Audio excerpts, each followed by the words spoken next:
report. Hanging at the fish report. Hanging at the fish report. Hanging at the fish report. For your latest news in high school sports, tune in to the fish report. Don't need no bed, don't need no pull when you tune in to the fish report. Hanging at the fish report. Hanging at the fish report. You got Craig and TK and Head tune in at the fish report. Coming to you live from Studio F in Russia, Ohio. It's the Fish Report Live Show with your hosts, Craig Fissinger and Ken Francis.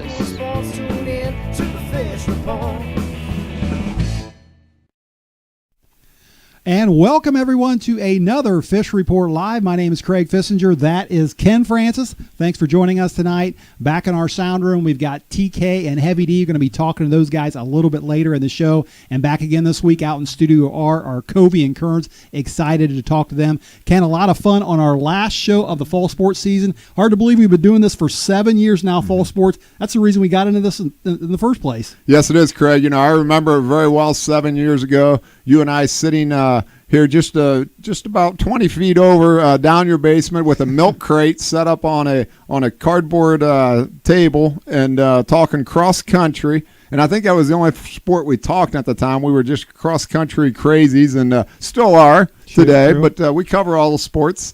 And you know, it's been a great 7 years, and since then, Craig, we've added TK and Heavy D and Covey and Kearns, and just been a whole bunch of fun. And you know, we love covering high school sports, talking to the local athletes, the coaches, the athletic directors, officials, all types of interviews. So hate to see this season winding down, but about 3 weeks from now, we'll be back on it talking winter sports and a whole bunch of basketball. Yeah, we're going to be talking some volleyball tonight. We're going to be talking a little bit of football. And speaking of cross country, talking state cross country tonight. Yes, we are, Craig. We're talking to senior runner from the West Liberty-Salem Big Orange, Reghan Bieleski. She's making her fourth consecutive trip to Columbus for the state cross-country meet. She's been one of the top runners in Ohio again this year, and she leads the Big Orange, Craig. They've won district championships. They've won regional championships, and they're trying to place as high as they can over at Hebron next week, Craig. And Reghan Bieleski will be a big part of that, and we're looking forward to talking to her just in a few minutes. Yeah, I've been a big fan of hers for the last 4 years. Awfully excited about that, and awfully excited that we're actually going over to the Ohio Heritage Conference tonight. We've been talking to different conferences all over the area this fall sports season. Talked to the SCAL, the MAC, the GWAC, the NWCC, and the OHC, the CCC tonight. I said going over to the Ohio Heritage Conference. So 6 conferences we've covered in interviews this year. Awfully excited about that. But before we get to all that, Ken, just like we do here every week on the show, we have our poll question. And what do you have for our viewers tonight? Great question tonight for our viewers, Craig. Which area team has the best chance to repeat as state champion? This is going to be an interesting response from all of our listeners tonight. So great question here. Is it the Fort Loramie boys cross country team, the Minster girls cross country team, the Jackson Center volleyball team, or the Marion local football team? All great traditions in those sports. All great teams once again this year, Craig. All defending champions. Which one of those has the best chance to repeat in 2017? And, of course, if you're watching us on the Fish Report Live page on your computer or your phone right now, you can scroll down, help us answer tonight's poll question, and check the results. If you're watching us on NK Telco, TK is going to have those results for you at the end of the show. All right, Ken, well, let's get things started, and let's talk a little volleyball. Last week we were talking district volleyball. This week we're talking regional volleyball. Down in the Southwest right now, we've still got, believe it or not, 4 SCAL teams in it between Division III and Division IV, a couple MAC teams in it. But let's take a look at those brackets right now, starting with Division III and see what it looks like. Well, like you said, Craig, we got not only 4 Shelby County League teams, Craig, but we've still got Versailles in Division III. They're going to be taking on Johnstown Monroe.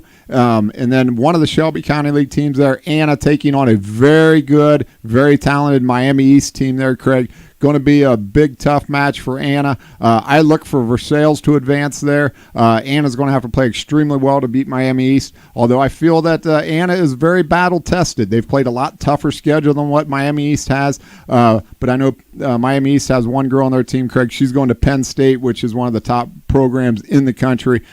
Good luck to Versailles and Anna there as they try to move on to a regional final. Yeah, a lot of tradition over there at Miami East, but we've seen Anna play a couple times, and they're awfully good as well. Speaking of players going Division I, let's take a look at that Division IV bracket, and what do we got there, Ken? Well, Craig, we got 3 Shelby County League heavyweights and a MAC heavyweight right there. So very interesting Division IV Clayton Regional. The third time this year, Russia and Fort Loramie, the two rivals there, go at it for the third time this year. Going to be a great contest. They're going to have the first game there Thursday night at Northmont High School. Followed up, Craig, by the number 1 team in Ohio, the team that pretty much everybody has thought to be the best team in Ohio in Division IV all year. They've played like it that way. Of course, they're led by Michigan commit Paige Jones, and that's the New Bremen Cardinals. Had her on our show a few weeks ago. And they take on none other than the defending state champions, the Jackson Center Lady Tigers. So what a regional that is with 3 Shelby County League teams, and then you throw in the number 1 team in Ohio there in New Bremen. So great regional down there at Northmont. Yeah, a couple fun games we look forward to watching on Thursday night. And we're going to take a break from volleyball talk because later we're going to go back to the sound room to our volleyball experts back there, TK and Heavy D. I know they have a lot to say about volleyball, so we'll get their thoughts at the end of the show. But let's move forward, Ken. Let's talk a little football now. And for that, we're going to go out to Studio R, checking with Covey and Kearns out there. And guys, we've been talking football here all season long. Actually, we've done 3 football interviews this year. You know, we've talked to Sydney, we've talked to Lehman, and we've talked to Bethel. Fortunately, all 3 of those teams are in tournament. A lot of local teams, a lot of talent there. So let's get things started. I want to get your opinions on a few things, and I want to start out, guys, talking Division II Region 8. We've got the number 5 Dayton Belmont at 9-0 taking on Sydney, the number 4 seed at 9-1. Of course, we had Isaiah Bowser on this show earlier this year, a guy that I think may actually be in the running for Mr. Football. But Sydney hasn't been to the playoffs forever, since the 80s. What's your thoughts on them maybe getting a first-round win? Well, they do have a home game. Being the 4th seed, they host Dayton Belmont. Dayton Belmont's got a pretty solid record with being at 9-0. They're led by safety Jaden Furlow, who's committed to Miami of Ohio. And I think Dayton Belmont is just a little more battle-tested. I think they're just a better all-around team. I think Sydney's a talented team, but I don't think they're talented enough to beat Belmont. It's a nice advantage that they're playing at home, but I think they're going to lose 35-28. But whichever team loses, it's unfortunate because these teams are just both talented. I'm going to have to disagree with you, Covey. I think Sydney, being for the first time since the 1980s, making the playoffs this year, also with 2 D1 players, is Devin Rogers as a lineman and Isaiah Bowers at quarterback, running back, and also their quarterback, Andre Gordon, who's phenomenal at quarterback, hasn't committed anywhere yet. I think with the way that they're playing right now through the whole season, they've won a lot of close games, and I've seen them play. Andre, he can run. He's a dual-threat quarterback. He can run it with Isaiah Bowers right there, or he can throw it. I've seen some spectacular throws from him. And I'll go with Sydney 35-21. That's good to hear, guys. Great report there, and it's going to be a great game there between the GWOC team of Sydney and the Dayton, the Inner City Dayton League team there, Dayton Belmont. I want to go over to Division 5, Covey and Kearns, and ask you about Anna versus Middletown Madison. Anna out of the MAC coming in at 7-3, Middletown Madison at 8-2. What do you know about these two teams? Obviously, I know you know a lot about Anna. Do you know anything about Middletown Madison, and who do you like? Middletown Madison, I did some research. Middletown Madison has 2 losses on the year. One is to 10-0 Valley View, who is the number 1 seed in their Division III region. The other loss was 27-13 to a 1-9 Monroe team in Division II. And Anna, as you know, has a lot of skill position players. I know some of the kids on the team, and I know they really wanted this, and they work hard. So at this point, I think they have nothing to lose, and they're just going to go out and play hard. And I think they go on the road, and I think they get this upset, and I think they'll win by a score of 28-21. Yeah, I'll agree with you. Anna, they've been playing spectacular through the whole year. They got that great road win against St. Henry, and I think it was Week 7 or Week 8. And that really proved that they were a good team and that they were one of the top teams in the MAC. They're finally coming around. I know they've had some down years in the past few years, but this is a spectacular year for them. And I think going against Middle Madison, their record looks good, 8-2, but I've seen some of the games. It's been a lot of blowouts, been a lot of yawners, so I'll take Anna winning 21-14. Taking the number 7 seed. That's awfully brave, guys. Let's go down to Division 6, Region 24, and I think we actually have the bracket there. Let's bring the bracket up there for our viewers. And I want to know, a lot of local teams that we know in this bracket. Who you picking? Who you picking to come out of this bracket? Oh, well, I think it's going to come down to the top two seeds, Lima Central Catholic and Marion Local. I don't think Coldwater is as good as they've been in years past. Coach Ottens actually has been to the state finals every year since his first year as coach for Coldwater. I think they'll cruise over Bethel in the first week, and I think Spencerville will take care of Mechanicsburg. And I think Marion's hardest game maybe will be their first round against Fort Recovery. I think Fort Recovery was leading them at halftime originally. Fort Recovery's got Will Homan, an excellent running back who went off for a ton of yards against St. Henry last week to get them to the playoffs. But I think Marion's the favorite. Don't know a whole lot about Lima Central Catholic except that they have a very good basketball program. But so I'm going to have to take the Flyers here to be the favorite to get out of the region. I agree with you also. Marion Local, they've been dominant through the MAC. They won the MAC this year, and I think it's going to come down to Coldwater and Marion in the regional finals against each other. You know, they've won state in the years past, and now they're going to finally go up against each other to go to the regional. But I think Marion, with the skills that they have on their team and the players that they have, I think Marion will beat them and win that region. Let's move on to Division 7, guys. You know, when I look at this bracket, I see a traditionally very strong MAC team that looks like they're just going to run away with this division. You know, they open up with Fort Laramie, a big rival game right there. The Redskins are coming in at 8-2. They've had a really nice season.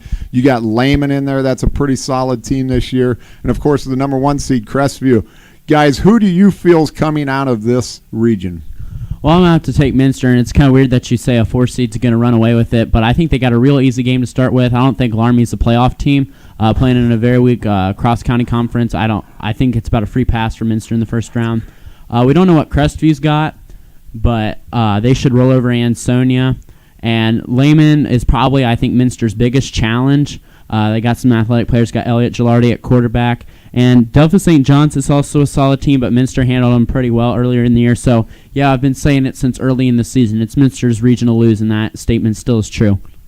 Yeah, I agree with you. I've seen Minster play a couple times this year, and they're probably one of the best D7 teams I've seen this year so far and heard about so far. Laramie and Lehman, you know, they have 8-2 records, but the schedule that they play isn't that tough, so I can see Minster getting to state pretty easily through this region.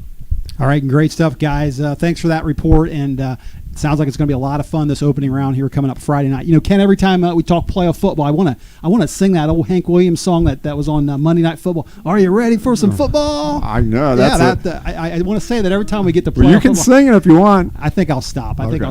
So, listen, that's going to wrap it up for the first half. Let's take a short break. I'll quit singing, take a short break, but when we come back, we're going to talk some cross country, including that interview with West Liberty-Salem star Reghan Bieleski. Stay right there.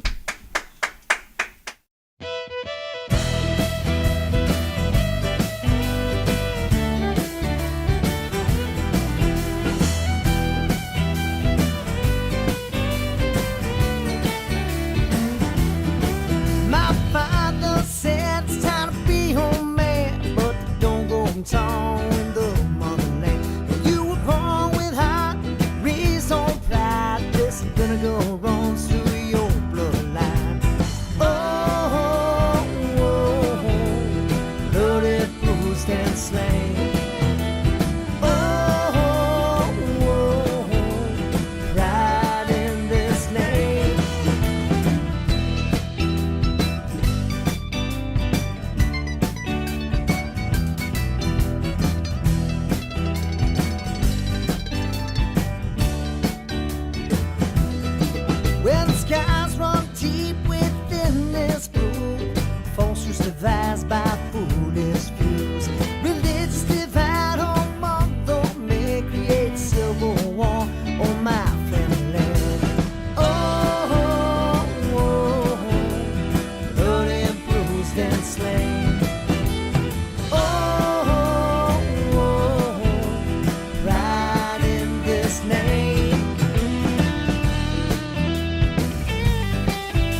And welcome back to the second half of Fish Report Live. Before the break, we were talking some volleyball and football. Now we're going to talk a little cross country. And Ken, you know, it's that time of the year at State over there at Hebron, and a place that I know you've been to many times. A lot of fun over there. It's just it's where every cross country runner wants to get to. It's a great atmosphere, Craig. I've been there many times. Looking forward to going back again here this Saturday and watching all the local teams compete. But it's just it's a fantastic venue, you know, and these kids have just worked so hard all year, and it comes down to one race for all these teams, all these individuals. But a whole bunch of fun, Craig, and the weather looks like it's going to be pretty favorable on Saturday, so really looking forward to heading over there. Well, there are a lot of local teams and local individuals that will be in competition over there. Let's take a quick look at the boys that are, or excuse me, the girls that will be there first, and who are some of the teams, Ken? On the girls' side, Division III, Craig, you've got Fort Loramie, Minster, the defending champion, ranked number 1 in the state of Ohio,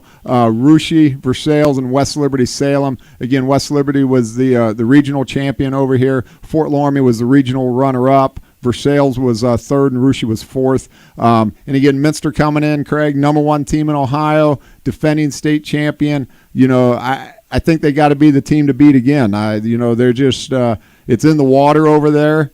They do things right, and it's theirs to lose. Yeah, it's going to be a good competition, and on the team end of it, a couple individuals running over there. Emma Koenig, a freshman from Botkins, is going to be competing. Mm-hmm. Holly Voisart, a junior from House, and a couple girls we know real well from watching them during the season. So, and then you've got Kelsey Browering from the MAC over there, and one representative from the CCC. That's Paige Boehringer over there at Covington. Just one girl from the CCC going to be there, so we'll look forward to seeing what she can do in representing that conference. And then you got Chloe Will from Fort Recovery as well. That's going to be representing the MAC in Fort Recovery. But let's take a look at the boys, Ken, and what do we got there for teams? Well, Craig, when you look at the boys in Division III, you've got to start with the defending state champion, the Fort Loramie Redskins. They come in ranked number 3 in the state of Ohio this year. You've also got Houston. We've talked about them a few times this year, Craig, having a tremendous year. And also St. Henry and Minster. As far as on the boys' side. So, you know, very good competition there. Fort Loramie, again, defending state champion. They've got an excellent team again this year, Craig. You know, they might have the power to win it again. It all comes down to a few runners here and there. I know there's some really good teams out there. East Canton is loaded this year, and but you know, you never know. You know, if the stars align right and everything goes right for the Redskins, they could win a back-to-back state championship. Well, I said last year they couldn't beat Aquinas, and they did it. I'm going to say this year they can't beat East Canton, so we'll see what happens there. But we'll be interested in watching them. You saw a few individuals on the screen as well. Austin Fullenkamp, a senior at Botkins, making his last run there at Hebron. And then Division II, we don't want to forget about Joe Spitzer, a kid that's done very well this year. He'll be running in the Division II race, and I look forward to him doing big things as well. But Ken, you mentioned that those West Liberty-Salem Tigers, they like to call themselves the Big Orange over there. I actually called them the Orange Crush this morning on the Fish Report website, and that's because that's what they've been doing to opponents. They've been crushing them this year. Hard to believe, but their record this year is 151-3. They've got a 4-time state qualifier over there, and senior Reghan Bieleski. Tonight, I guess she's been on the high school sports talk show circuit because a couple hours ago, I think she was on the radio over there at Peak of Ohio and Bell Fountain. We're happy to have her right now. Reghan Bieleski, welcome to Fish Report Live, and thanks for joining us. Hi, thanks for having me. Well, listen, congrats on another state meet. And Reghan, I got to start out by apologizing to you.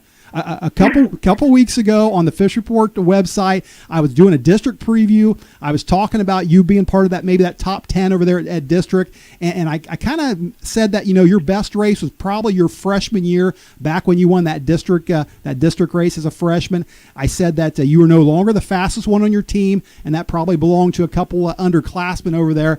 But what do you know? You went out Saturday, you led your team to a regional championship, you finished runner-up overall, and you really proved me wrong. So, Reghan, take me through that race a little bit. You know, was that the best race of your career? And, you know, why do you think you performed so well? Well, I knew going into the race that I was ranked individually as 5th. So when I started out, I wanted to make sure I was in the top 5 to 10. And my first mile went actually really well. And I think I started out in 3rd. And then the halfway mark is when I usually start to struggle. So I think I went down to 5th. And then the 3rd mile I started to catch up to Grace, which is mainly our second runner. in Fort Laramie's first. And then at the end, I hear Ann yelling, "Do it for your team, do it for your team." So I just knew that I had to give it my all at the end, the last stretch. So I went from 5th to 2nd. And I know I ran a smart race, but I don't know if it was my very best because the weather was really cold and my time wasn't that good, but I guess times were expected to be slower.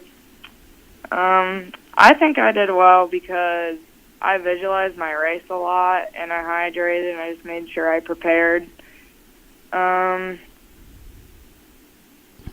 just knew. Yeah, I was certainly very impressed when I saw you coming across that line. Like I said, runner-up, and I saw all three of those big orange girls in front there. That was very impressive. And you know, Reghan, you got a lot of young talent on that team. You know, you got a couple sophomores there, and Grace Adams and Lydia Moel. You've also got some fantastic freshmen with Caitlin Stapleton and Maddie Bahan. But you know, I heard a rumor from the West Liberty camp, and I'm not going to tell you where this came from, but I heard they actually refer to you as Big Mama over there at West Liberty, and it sounds like kind of a strange name for a cross-country runner, so I'm assuming that maybe some of those younger runners gave you that name. Fill me in here. What's that all about? Well, my team's really dysfunctional, but we're really close, and since I'm the senior, they call me Big Mama because I'm, like, always taking care of everyone and telling them what to do, so everyone really calls me that, but the first one that called me that was our freshman, Caitlin Stapleton. Reghan, hi, this is Ken. Let's go back a little bit. Craig talked about earlier your freshman year winning a district championship. You had a great race that year. You've had some tremendous races throughout your career, including, like Craig just said, the regional runner-up race just a few days ago. But every good runner experiences a lot of highs and, unfortunately, some lows. Are there any lows in your career that you would like to share with our listening audience tonight? I did have a low point. I was injured a lot. Starting in my 8th grade year, actually, I broke my collarbone. But in high school, my sophomore year, I had like a hip flexor injury, and I had a lot of problems with my hamstring and track my sophomore and junior year. And yeah, I iced a lot and stretched and rolled and just made sure I ate healthy so I wouldn't get injured again. And I just tried to keep my head up. Reghan, congratulations on qualifying for the state meet for the 4th consecutive year. You're obviously very familiar with the venue over there in Hebron. You know, I'm sure you'll go over there and you know, run the course a little bit. You've been there, like I said, this is your 4th time. Any individual goals, any team goals? What does the Big Orange have? What does Reghan Bieleski have in your thoughts and minds visualizing that race come Saturday morning? As a team, our big goal is to be on the podium, which is top 2, and right now we're ranked 4th. And for myself, I would like to be on the podium, and being All-Ohio would be awesome too. So, Reghan, let's talk a little bit about Coach Vogel. We've known Coach Vogel for many years. As a matter of fact, I met her on the cross-country course because she was yelling very loud at her daughter, and I was yelling very loud at my daughter, and they were running neck and neck, and I think there was a battle between them two girls and a battle between me and your coach to see who could yell the most. and honestly, that's how we met. So kind of a strange meeting there, but that's a true story. You can ask her about it sometime. But how is your relationship with Coach Vogel? How does her inspiration to the Big Orange team help push you guys to extreme limits? And are there any life-teaching goals that come out of this cross-country thing? We're really close, and she acts like she's like my second mom, and she gives really good advice to us about running and just like everything in general. In a race, really, she's like the only one I hear, and I just know what she tells me is what I need to do because it's best for what is for our team. So, yeah. All right, Reghan, you know, Ken mentioned you going to the state again for the 4th year. We've mentioned that a couple times, actually. And, you know, you put yourself in some pretty rare company over there at West Liberty-Salem High School. You know, I know a lot of runners talking to them over the years. They like to set some pretty lofty goals for themselves. You know, when this all finishes for you on Saturday, Are you going to be happy with the legacy you've left there the last 4 years at West Liberty? Yeah, I'm really happy with my career and how it's went. My first 2 years, it was kind of harder because I was always running by myself, but I think the last 2 years since I've had Grace Adams and Caitlin Stapleton to run with, I think they've made me a better runner because we're really just competitive with each other and we push each other. And just going to state for 4 years is a great experience, and just being able to give it all and let it all out on the course. So I'm really happy with my career.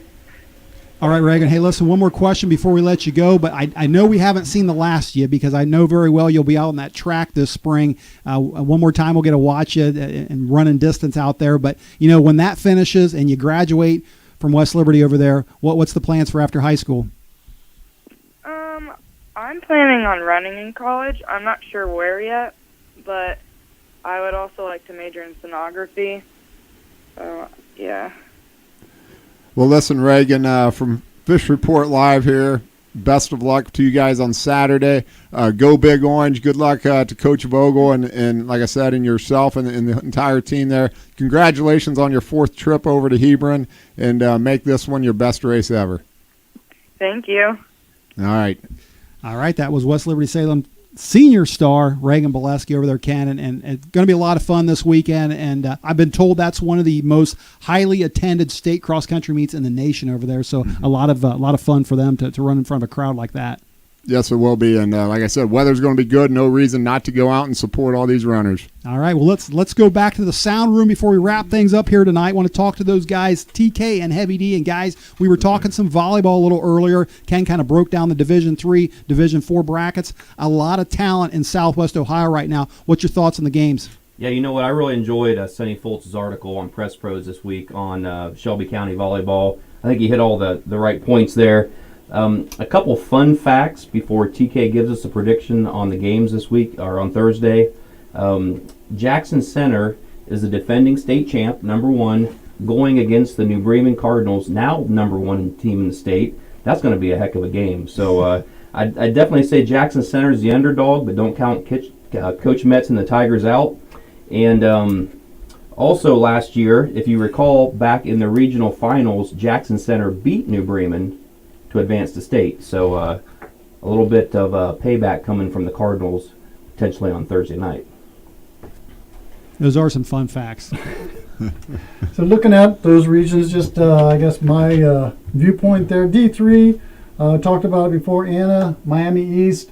Miami East has turned into the Graham wrestling of volleyball. They're bringing in talent from everywhere, and I think they're going to roll just a little bit too much for Anna. Even though they might have, as mentioned earlier, a lesser schedule, they've got a lot of talent and a lot of history over there. So I think Miami East moves on. Versailles rolls in their side of it. I'm going to go out on a limb. Jackson Center, New Bremen. Jackson Center wins this one. Jackson Center, New Bremen played early in the season, September 9th. New Bremen won. Jackson was 1-4 since then. Jackson Center has been 14-4. Watch out for Kim Metz' team in the playoff in the tournament. I think they're going to pull one out here, and you're going to wake up Friday morning and Jackson Center's moving on. Speaking of waking up Friday morning, you're also going to wake up and find Russia moving on to the sectionals because I think they've got what it takes. They've played some good games late here. They beat Laramie at home. I think they're going to keep it together through the whole game. They're going to have the experience over Laramie's youth and athleticism, but I think Russia pulls it out. That's great stuff from the sound room back there, and some great facts as well. So appreciate all the solid comments. Craig, those guys, they know their volleyball. They absolutely do. That's for sure. And some big calls there by TK. Some fun facts by Heavy D. A lot of fun. Stay right there, guys, because we have one more thing to get to, and that is tonight's poll question before we wrap things up. Ken, why don't you read that to our viewers? Great question again. I can't wait to hear our results. Which one of these teams has the best chance to repeat as state champions? All great teams, all great programs. Is it the Fort Laramie Redskins boys cross country, the Minster Wildcat girls cross country, Jackson Center volleyball, or Marion local football? TK and Heavy D, what's the telemetrics saying back here? The telemetrics saying there's a bunch of people sitting around Laramie watching our show and voting for their cross-country boys to win it all with 58%. And then Marion Local takes up the second spot with 12%, feeling they're going to win a state championship. I don't know. My pick would be Minster girls are the best bet in that group. What if we get 4 of them? We might get 4 of them. We might. You never know. But, well, you know, like I said, Lormy boys got a good cross-country team. TK, I'd have to agree with you there. If I had to choose one, I think I'd take the Lady Wildcats. All right, that's good stuff, guys. And with that, that's going to wrap up our show. We do want to say special thanks to West Liberty star Reghan Bieleski for joining us live on the show.